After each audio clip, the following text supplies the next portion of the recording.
Hey guys, and welcome to this stream on Themistocles and Camillus, the fourth pairing of lives from Plutarch's Parallel Lives. And just as a bit of a recap, before now we had three different aspects of the greatness and heroism that Plutarch was looking for in his heroes of antiquity.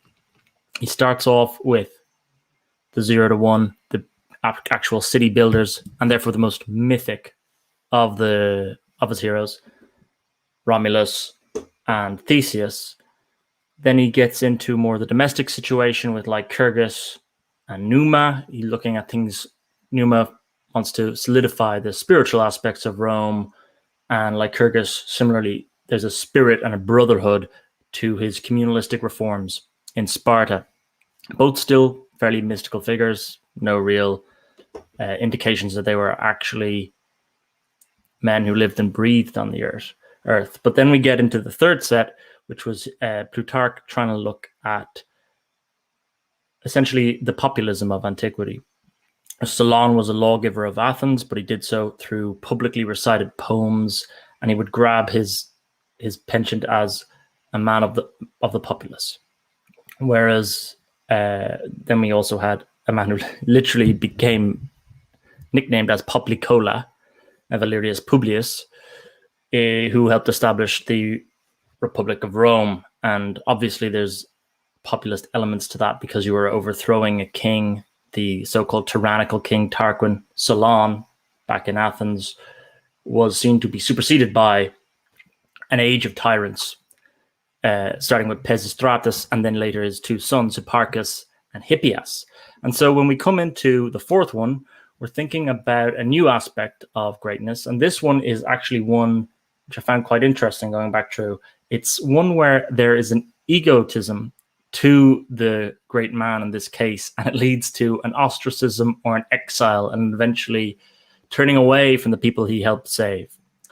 And in the case of Themistocles, we come in at the back end of an Athens which has gone through the Solon, Pisistratus, Hipparchus, Hippias. So he's gone from the noble lawgiver Solon through the tyranny of the Pisistratides, and then eventually around in the beginning of the 5th century BC, we're in this life of Themistocles. And also there's an external pressure in the world of Themistocles, that of Persia and the Persian invasion. And all of this is going to be around the well-known battles of Marathon, Salamis, and Plataea.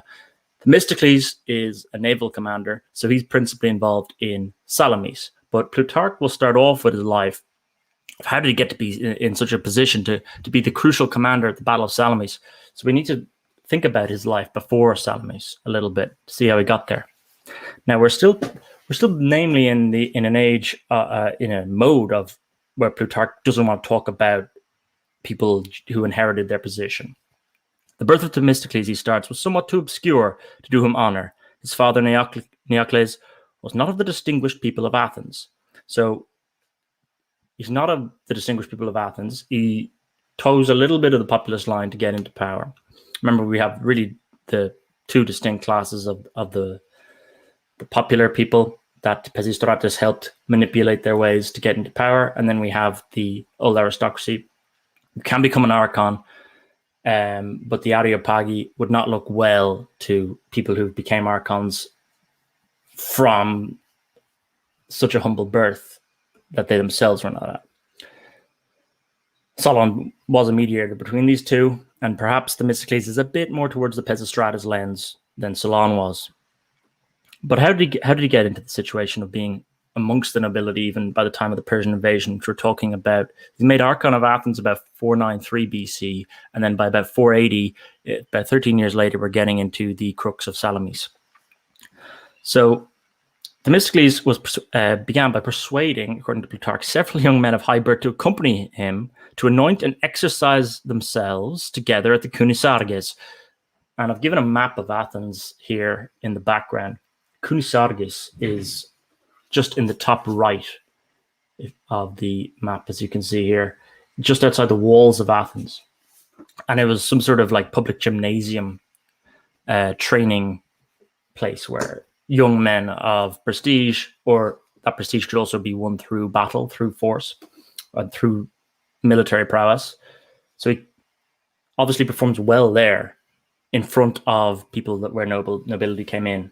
And it's an interesting ploy to try and get people into an arena or into a setting where they who are from the elite, or it's natural for them to be in this aristocratic setting, will be able to witness your virtue or your ability. So that was an interesting way of how Themistocles thrust himself into the nobility, even though he is not of them. He's also swimming amongst this Athens, this pre-Socratic Athens. Now, Plutarch states, Thesembrotus says, this is Plutarch's words, that Themistocles was a hero of Anaxagoras. Anaxagoras, a famous pre-Socratic. But Plutarch says it's a little bit too early. But whether or not the dates actually line up, it doesn't even matter. He's swimming in the milieu of things like Heraclitus, and all things are flowing or all things are static. And we have all these little pre-Socratic ideas of what is the nature of the world. And then in the midst of this, we have an existential crisis of Greece through the Persian invasion. All of this is like, I picture this as an acid test on Athenian civilization. Because Plutarch says here, you have this questioning of the aristocracy, and it takes a character like Themistocles to repel an even more grand and powerful, more naturally powerful force like Persia. So it stops Athens from being, what stops Athens from being swollen up by the greater landmass and the greater army and number of Persia? Well, it's kind of like the cunningness of a Themistocles to get everyone into the Kunisargis and then to work his way up from the vulgar is actually something that's quite unique to the Athenians that I don't think could have happened to a less dynamic people. And to see how the vulgar behave themselves towards their leaders when they have at last no farther use of them, his father showed him, this is the father of Themistocles, the old galleys as they lay forsaken and cast about the seashore. All of this was impressing upon his mind early imbued with the keenest interest in public affairs, and also this concept of honor. He wanted to, maybe he had it as a wish of how he thought the aristocracy would behave in the Kunisargis, or perhaps it was just some faint ideal he had that there would be this honor if he got himself in amongst the aristocrats. So he transports the thoughts of glory, so inflamed with the passion of great actions, though he was still young when the Battle of Marathon was fought against the Persians, and upon the skillful conduct of the general Miltiades being everywhere talked about, he was observed to be thoughtful and reserved. So he has an inspiration in Miltiades, the hero of the Battle of Marathon. Also brushed up against the aristocracy of Athens in the wrong way, which we'll see of Themistocles later. But all of these early impressions, I think, are interesting to note in the formation of the character of Themistocles. So we get to Salamis, and this is again where he uses his cunning. Now, I'm not a military historian or anything like that, so I don't want to get too bogged down into the technicalities of it. But basically, he was a proponent for building up a strong navy. In the lead up to this, he saw that there was the naval outlet was the outlet at which Athens could gain superiority over the Persians. Any land battle or a series of land battles without a naval wing to the repulsion would be futile. And so in Salamis, he manages to get a large contingent of the Persian fleet concentrated on a small, narrow strait. So the larger number doesn't mean as much. And as you can see on this painting on the right-hand side, it ends in a tumult for the Persians because all of their ships get cramped in on top of each other. They can't even maneuver themselves, and the superiority of the number disintegrates. I've noticed here that he urged the tactical warfare. He surveyed the coastline. There's tales, Plutarch says, of him going up and down the coastline. But already before now, because he's going up and down these coastlines, there was these accusations that he was hoarding riches from the coastlines he was purportedly just surveying and in the build-up to this. That's going to get Athenians thinking that perhaps he's out for himself. We see this later with Camillus This idea that when you go out on campaign and come back, there's a suspicion amongst the people and amongst the aristocrats who aren't out on campaign with you that you are hoarding wealth. So that survey of the coastline is caveated by that. And he also has to deal with rivals. Eurybiades of Sparta technically gets given the charge of the naval fleet in the Battle of Salamis because I believe at this point just Sparta's slightly bigger nation, slightly more dominant. They supply the greatest numbers of ships, but tactically the idea of getting the Persian fleet trapped in the narrow Strait of Salamis, all of the tactics of the day in the turning point are of Themistocles. Yet Eurybiades is technically in charge, and he has to cede that. He has to cede that title, and he has to cede that glory somewhat, and he's willing to do so. He also has to deal with an internal rivalry in Aristides. I mean, we've seen internal rivalries before. Obviously, Romulus with Remus probably being the most famous example. This time, though, Plutarch isn't worried about the obscurity of. He was quite worried about how do I make Romulus not just look like a petty man who killed his own brother when he was doing the life of Romulus. Here, he doesn't need to be concerned about that sort of stuff because Aristides is actually seen to be the slightly more bitter one. So when they get Xerxes on the run, there's this idea, do we pursue him all the way to the Hellespont or not? And there's this little back and forth between Aristides and Themistocles. And basically the decision is not to go after them. And even after the reason was because Aristides makes the point that if they were to go to corner Xerxes, they would find him in a similar position to Xerxes had found themselves. When you're cornered, you fight with a necessity, and everyone is cohesive to the extent that they will all commit themselves to the utmost, as opposed to being the large fleet attacking Salamis. When the tide starts turning, a lot of people will get up and turn the other way from the Persian aspect because they're not fighting for their own cities. They're not fighting for their own land. But if you were to pursue them to the Hellespont, you'll change those conditions. And it'll be in the Persians' interest to fight to the death, more so than the Athenians. So he has to win over Aristides throughout all of these decades, I suppose. It kind of spans a few decades, this rivalry. And in the Aristides is more of your traditional from the aristocracy. But it's just when you think he's dealing with Aristides, he's not quite there. I think that's an interesting note. There's no overarching reconciliation between these two. They have a moment where you think, like if this was pure narrative, you would think that Aristides would be won over to Themistocles, and the greatness of Themistocles would shine through. Not so, because even though he has his moment, does Themistocles, his downfall is awaiting. And after the Battle of Salamis, he is venerated as a hero.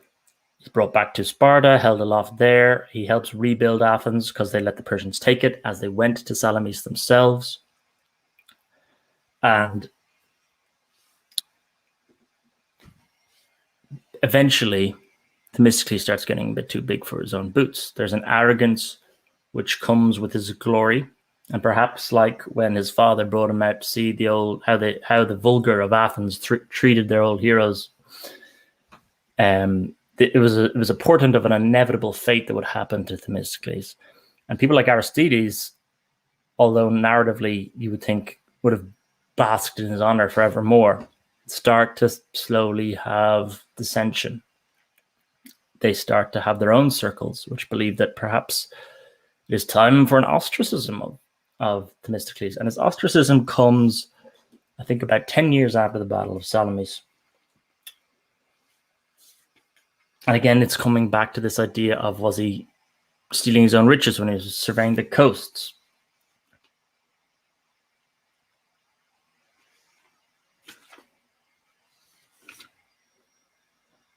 Was he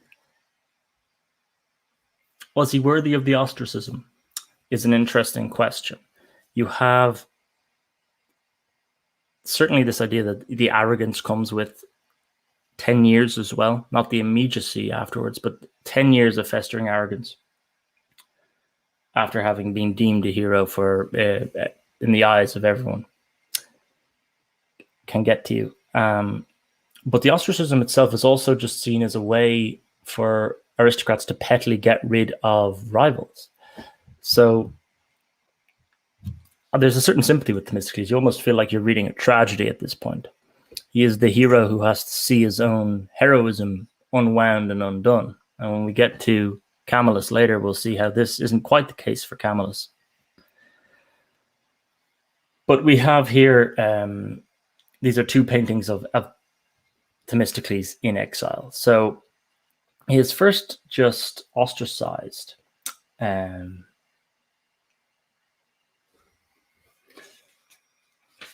Let me just get to the point in Plutarch where that is stated.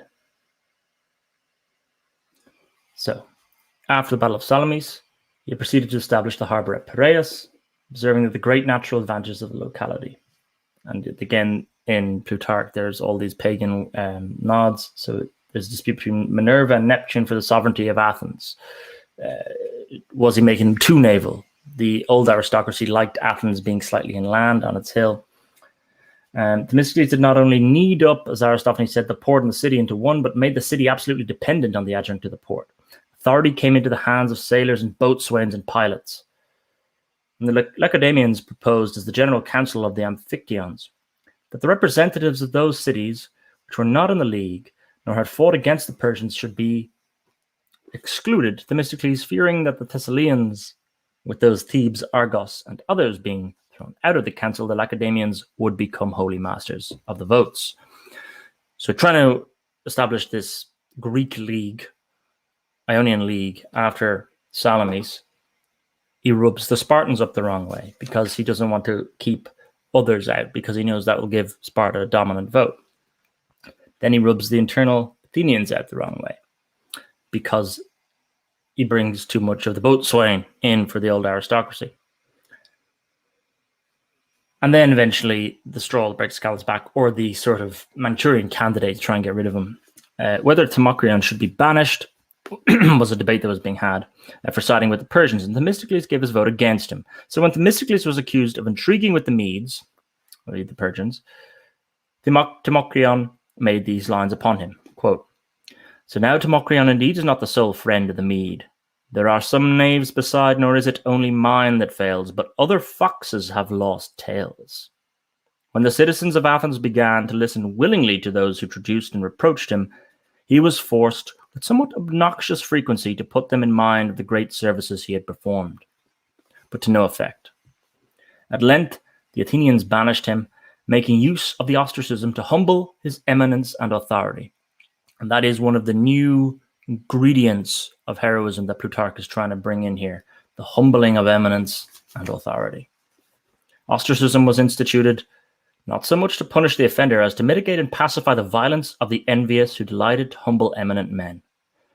Themistocles being banished from Athens, he goes from island to island, trying to seek refuge. On the right-hand side here, we see his attempt to seek refuge with King Admetus. And then eventually he's thrown up into Macedonia, and then all the way to Persia, where the great hero of Athens in the Battle of Salamis has to go prostrate himself at the feet of, it's either Xerxes or more likely his son at this stage, Artaxerxes. But it's a great 180-degree flip of the circumstances of Themistocles. And that's why I'm saying this after Salamis period of his life does read almost like a Shakespearean tragedy. The Greeks even pursue him then because there's this extra claim that he was working with Pausanias, and somehow it becomes more than a mere ostracism. There's a charge of genuine treason against him, and they start chasing him all the way into Asia Minor. The people being persuaded by his accuser sent officers to take him and bring him away to be tried before a council of the Greeks. And this is how he gets into Asia Minor and before Artaxerxes.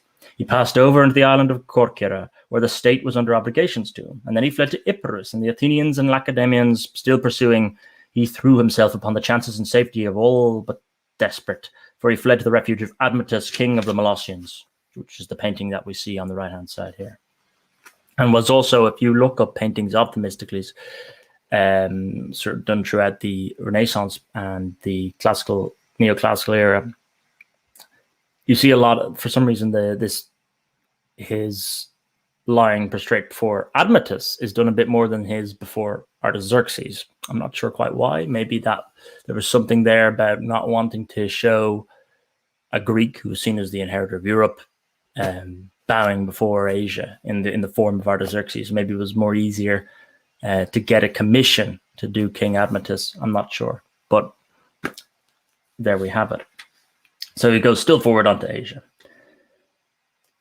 Now, basically, at this point, he's getting a little bit older, and Artaxerxes gives him some plot. I believe it's in Magnesium, which is off the coast of Asia Minor. And there he says, if there's ever a need to be called upon me, I will answer the call for Persia.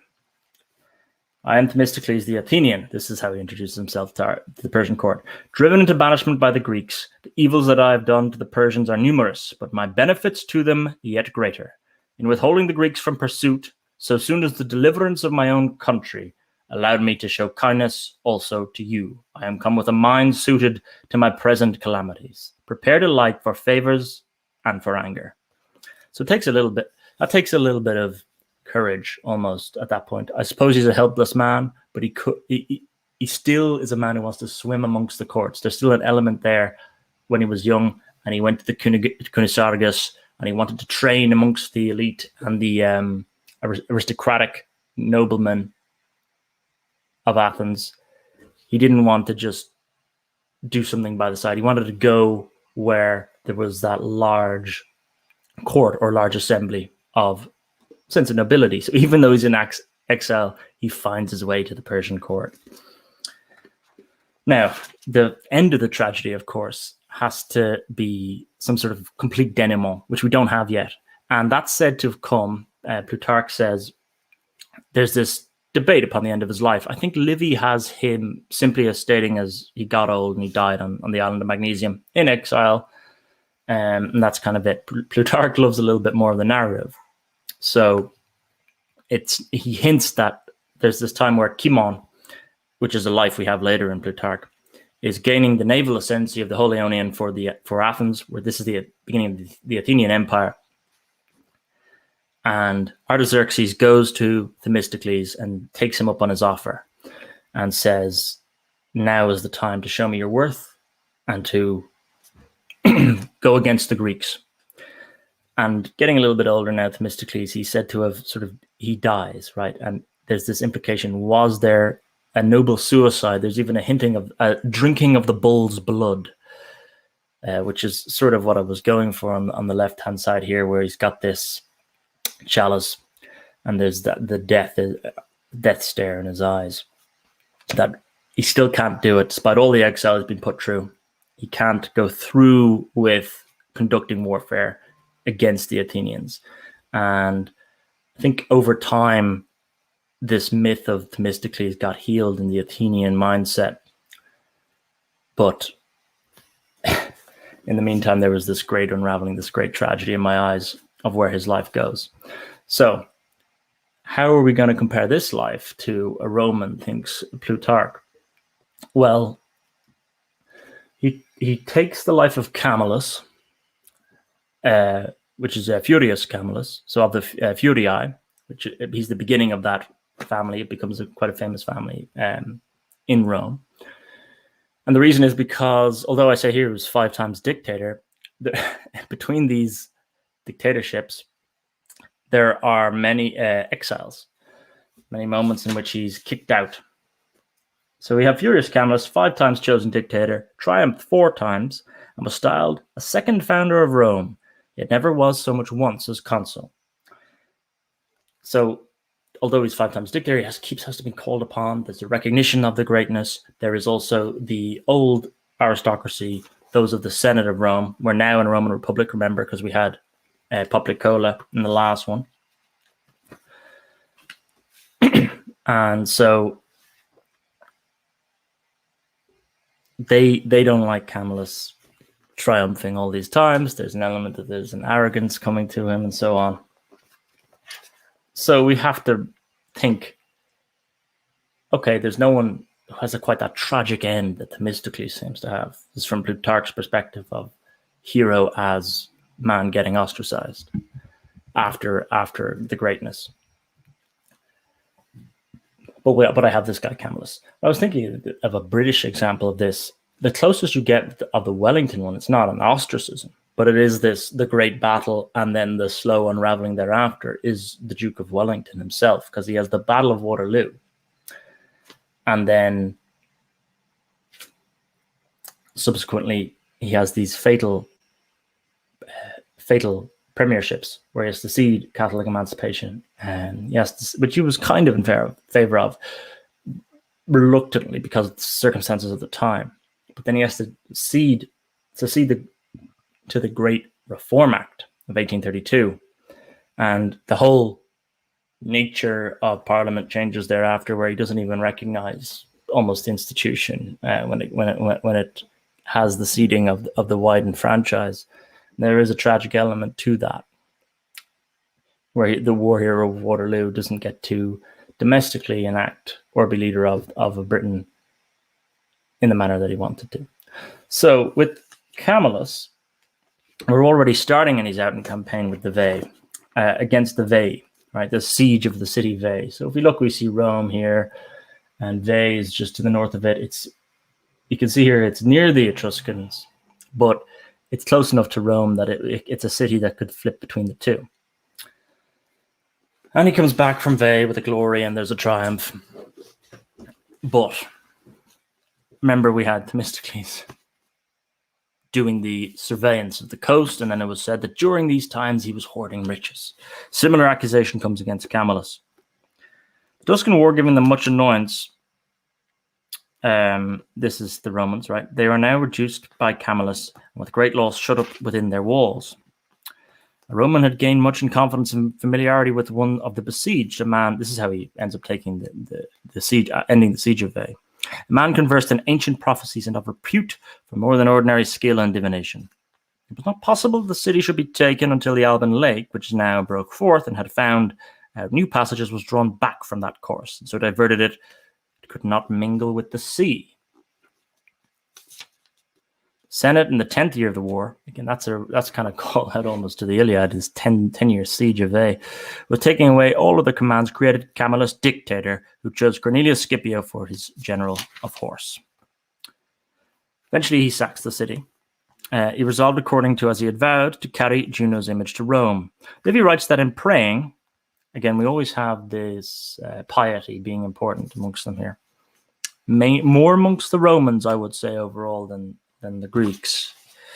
Camillus touched the gods, invited her that some of the standers-by cried out that she was willing and would come. Camillus, however, whether puffed up with the greatness of his achievement, in conquering a city that was a rival of Rome and held out a 10-year siege, or exalted with the felicitations of those that were about him, assumed to himself more than became a civil and legal magistrate. This is similar to the pride and the arrogance that we saw with Themistocles after Salamis. He drove through Rome in a chariot drawn with 4 white horses, which no general, either before or since, ever did, for the Romans consider such a mode of conveyance to be sacred, and specially set apart to the king, father of the gods, Jupiter. This alienated the hearts of his fellow citizens. By the way, in Roman history, we are leading up to Camillus's big moment, which is the siege of Rome in 390 BC. So it's about 100 years after Themistocles, but still early in the formation of Rome. As you can see, it's still warring with these tribes, right? You get the Etruscans to the north, the Volsci are to the south along the coast, the Aqui are in the Sabines near the Monte Sabini, so that would be the Sabines around here in the more mountainous regions. Rome is trying to assert its dominance along these regions still at this point. So he becomes unpopular. Okay. He went to the siege of Veii, vowed to Apollo that if he took the city, he would dedicate a tenth of the spoil to Apollo.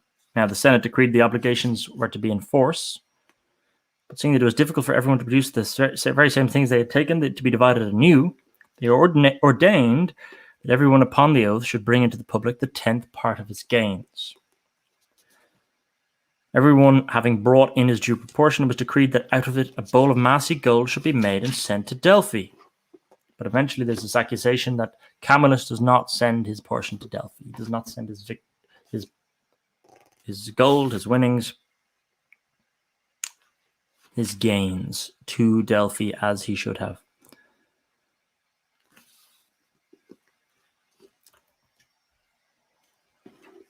So he is exiled.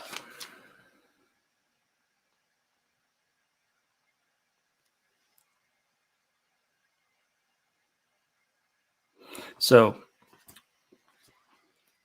he's already hated.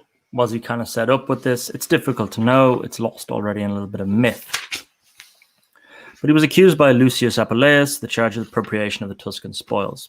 Just as this was about to happen, another war breaks out, and he again proves himself. And this is why I call this slide the man Rome needed, because he's always on the verge of an exile, and then he gets brought back in to deal with someone else.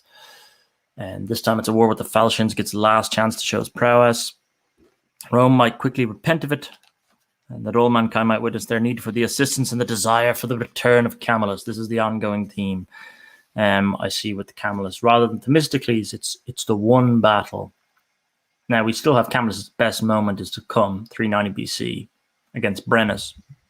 But it's more obviously just the leading up to the one battle and the one moment for Themistocles, which is Salamis. And then we have the 5-act tragedy, the Shakespearean tragedy almost, ensuing thereafter all the way until when he has to give himself before the feet of Artaxerxes in the Persian court.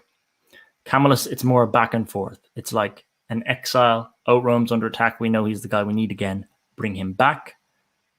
He shows his military triumph. He gets too cocky. The senators oust him yet again. So this is kind of going on, and we get the Gauls coming in through Tuscany. So instead of just being you want to get Veii back from Tuscany, or you're against the Falchians here or the Falcians there, it's a more proper outsider away from Latinium. It's the Gauls. It's a proper sense of the barbarity descending upon Rome. The Gauls are the Celtic race, says Plutarch, and are reported to have been compelled by their numbers to leave their country, which was insufficient to sustain them all, and to have gone in search of other homes. So they eventually pressed down through Tuscany and found themselves before Rome. Gauls this time were besieging Clusium, a Tuscan city. So if we go back here, perhaps we could see Clusium.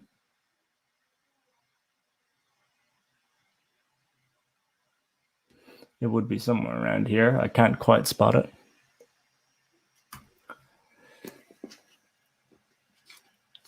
Clusinians then sent the Romans for succor. Now, the military tribunes brought the Romans into the field to be ready to engage them. All this time, Camillus is gone. He's been exiled. Now, most of them are raw soldiers and such that had never been handled a weapon before. So ill-prepared, right? Camillus is a man who knows he can prepare men for battle. The senators are kind of like the Areopagi of Athens. They are seated up in the capital. And we'll see that later. Even when Rome falls, they retreat into the capital, like a Rome within Rome, rather than face the Gauls. Now, the remembrance of Camillus' treatment, which made it now seem a dangerous thing for officers to command without humoring their soldiers, in this condition they left the city and encamped by the river Allia, about 10 miles from Rome. We're going to get to the famous Battle of Allia, in which Brennus, the leader of the Gauls, is victorious, and he heads towards Rome to sack the city. And here Plutarch is alluding to how greatness is important in these moments. They've gotten rid of Camillus, who, although, yes, did he appropriate the spoils? Should he have given more to Delphi, as he said? Perhaps. There's an arrogance to greatness, and that's what these two lives are about. Themistocles and Camillus, dealing with them? Or how do they deal with it internally, as well as how do others, how do the establishment of the aristocracy deal with this greatness that becomes an arrogance, which becomes a thorn in your side? Because after you've gotten rid of Camillus, you are now sending men and leaders, other officers, who are afraid to indulge themselves with men. They're afraid of getting the similar treatment. As we say, all of this is leading up to a great victory for the Gauls in the Battle of Allia. After the battle, had the Gauls immediately pursued those that fled, there had been no more remedy, but Rome must wholly have been ruined. Such was the terror that those who escaped the battle brought with them into the city, back to Rome for safety. And with such destruction and confusion were themselves in turn infected. But the Gauls, not imagining their victory to be so considerable, they actually couldn't believe how much of a victory they had achieved, and overtaken with the present joy, fell to feasting and dividing the spoil. It's interesting that that's kind of a downfall of the Gauls here. It's being painted as a downfall. Maybe Camillus took more than he needed to after the Etruscan spoils, but he only ever did so after he had definitely won the day, taken the city. Here, Plutarch is kind of alluding to a nature of the Gauls, a nature of the barbarian. Think about where Plutarch's thinking about this from his seat in 1st, 2nd century AD Roman Greece, right? So he has this very distinction of the barbarians beyond civilization. And the Gauls represent that to a certain extent here. They're too greedy, too immediate in their wants and their needs and the spoils of victory that they don't realize they can have the ultimate attainship here, the ultimate prize. So Brennus abuses, this is a famous instance then, where they want to try and make a peace. And Brennus, leader of the Gauls, abuses the scales where they're trying to make a payment of gold to the Gauls to get them out of the city. This is the senators. And they accuse Brennus of using heavier than standard gold to try and balance the scales.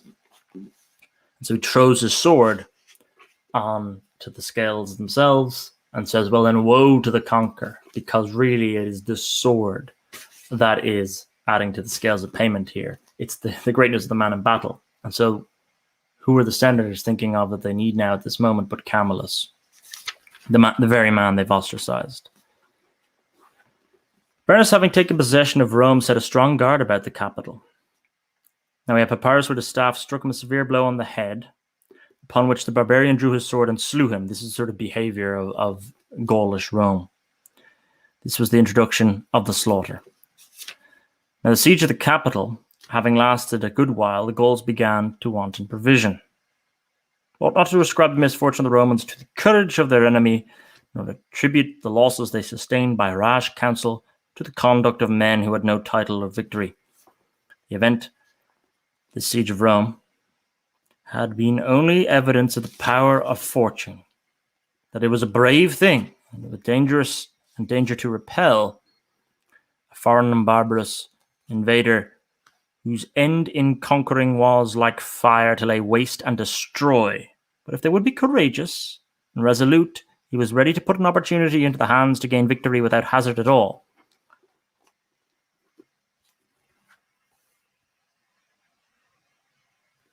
Meanwhile, Camillus is conducting almost like militia, grassroots-style rebellion in the countryside. When Camillus learned from the scouts, he drew out the Ardeatians, and in the dead of night, passing in silence over the ground that lay between. He doesn't even need the structures of Rome, does Camillus, right? He's just a natural organizer. I would say a natural organizer. This is almost like a Cromwell, right? Where Cromwell had no previous, before the Civil War in England, had no previous engagement in battle or being a military commander. It just came to him like a natural ability. Camillus seems to possess a similar trait here. He gets ousted from Rome, so all the structures of the army are within Rome, and yet they lose the Battle of Allia. Camillus just starts a militia with a bunch of countrymen, soldiers, ragtag group, but he's able to organize them and press back and retake Rome. He, commanding his trumpets to sound and his men to shout and halloo, he struck terror into the Goths from the Gauls from all quarters. Fame of this action soon fled throughout the neighboring cities. O heavens, what a commander has Providence bereaved Rome of to honor Ardea with his actions. This is what we get out of Camillus. I see more natural leader. Do I see that in Themistocles? Obviously, there's talent in Themistocles, but I'm seeing more in Themistocles the worker, a man who worked his way to where he was. Think of going to the Kunisargus and getting himself in attendance with the other young military men from the aristocracy. Try and prove his worth in front of them rather than this natural ability. Maybe that's wrong. I mean, there's not a lot of sources here. You're injecting your own mythos into it a little bit. But if I was to do a contrast, because we are missing as well, Plutarch's comparison of these two lives is missing, though we know that they are the parallel lives that line up. So sometimes we have to read into what Plutarch was thinking himself. And so we see here Camillus raised the forces of Ardea, which I just talked about, and with them attacked the Gaulish camp at night. Now, we mentioned that Brennus, leader of the Gauls, didn't really find a worthy adversary in Rome. And this is why Camillus, when he retakes the city, is seen as the second founder of Rome, because to a certain extent, Rome was found wanting. Brennus had taken it. You could almost say that's an end of a distinct line, if not for Camillus. He has to found it again after this taking. He besieges them and eventually has to make peace. And I think there's something in the character here. We on the right hand side here is a picture of Brennus throwing his sword onto the scales. That's before the senators, though, not before Camillus. That, as I mentioned previously, woe to the conquered. He doesn't do that when Camillus is besieging Rome, because he seems to recognize greatness in the other. This is, again, a very common theme. You recognize and respect greatness in the other. To a certain extent, we had that with Artaxerxes when Themistocles comes before him in his court and says, yes, I'm from the Greek camp. I was the tactician of Salamis. You should hate me. But then there's a respect of the greatness from Artaxerxes to Themistocles at that moment. I think similarly we have something here between Brennus and Camillus. That this man, Camillus, was exiled from Rome. And he saw the decadence that was in Rome himself, Brennus. And so when he sees Camillus marshal this militia of men and besiege the capital again, there's a worthy acceptance. And eventually, also, we have a deteriorating status of his men. I think some sort of plague rolls in, or perhaps. And Gauls withdraw. And Camillus, though, sends pursuit. Camillus then oversees the rebuilding of Rome. He's further made dictator. There's other battles. We're kind of back into the pre-Gaulish invasion mode, where he was fighting against the Etruscans and the Falcians. This time it's the Sutriums. Then there's a returning Gaul. And there's this constant back and forth of tension, power tension between him being made dictator to try and save them in a battle, and then the senators getting sick of him, thinking he's grown too big for his own boots. Now, I think when he's made dictator after the fall of Rome, this is only his second time. So there is still 3 further times, each time he's getting older, right? He's like this old hand being called out for one last battle. Think of those old like cop dramas where there's the guy who's just about to retire, brought out for one last case. This seems to happen in the latter iterations of Camillus. I don't think it's as important to the myth. It doesn't add much to it, just that this tension follows on.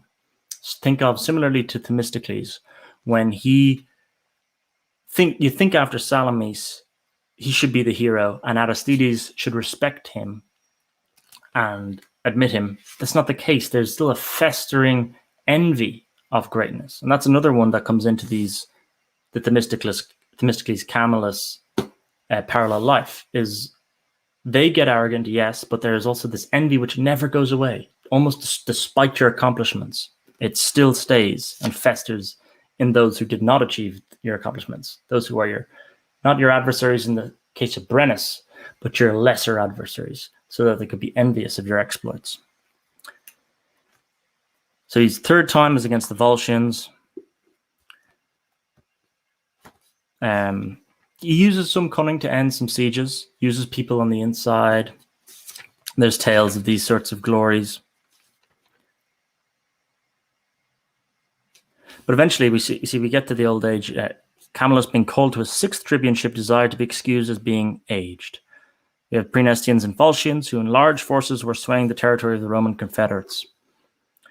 When therefore the revolt of the Tusculans was reported, they gave Camillus the charge of reducing them, choosing one of his 5 colleagues to go with him, and he chose Lucius Furius. And here we see a beginning of the passing of the torch.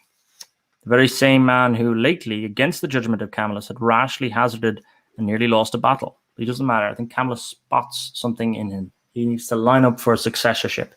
This is something that happens in the Camillus life, which doesn't happen in the Themistocles life, because the Themistocles exile is final. Tusculans, hearing of Camillus coming against them, made a cunning attempt at revoking the act of revolt. This is the legacy of Camillus in his later dictatorships. He so much as has to get a muster going, and any sign of revolt is put down, because they know if Camillus is in charge of it, they have no hope. Their city was acquitted of all guilt and admitted Roman citizenship. Again, we have this incorporation of the conquered into Rome, this beginning of this process around Latium. We had it with Poplicola. Remember, it was Lars Porsena. Go back.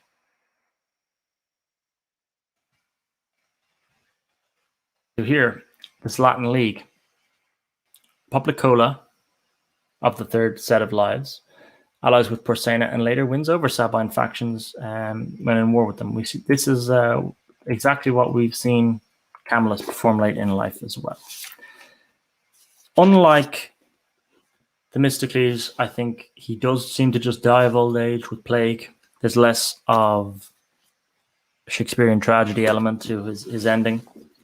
And that's maybe where we're at with Rome in these parallel lives against Greece. Greece is the land of tragedy. And so is giving us these more tragic lives, I think. Rome is particularly around now, it's getting tested, but it's in complete ascendancy narratively, certainly from Plutarch's perspective. Remember, he's looking back at a Greece and an Athenian empire which is not flourishing, but he's writing in an age where Rome is in the ascendancy. So all of the Roman lives still kind of end with, yeah, but there's more coming in the next life, and the next generation is going to offer more greatness, etc. And so that's why Camillus passing the torch to Lucius Furius is kind of indicative of that. So that was the Themistocles Camillus parallel lives. Hope you enjoyed it. The next one is Pericles from the Greeks and Fabius from the Romans. Till then.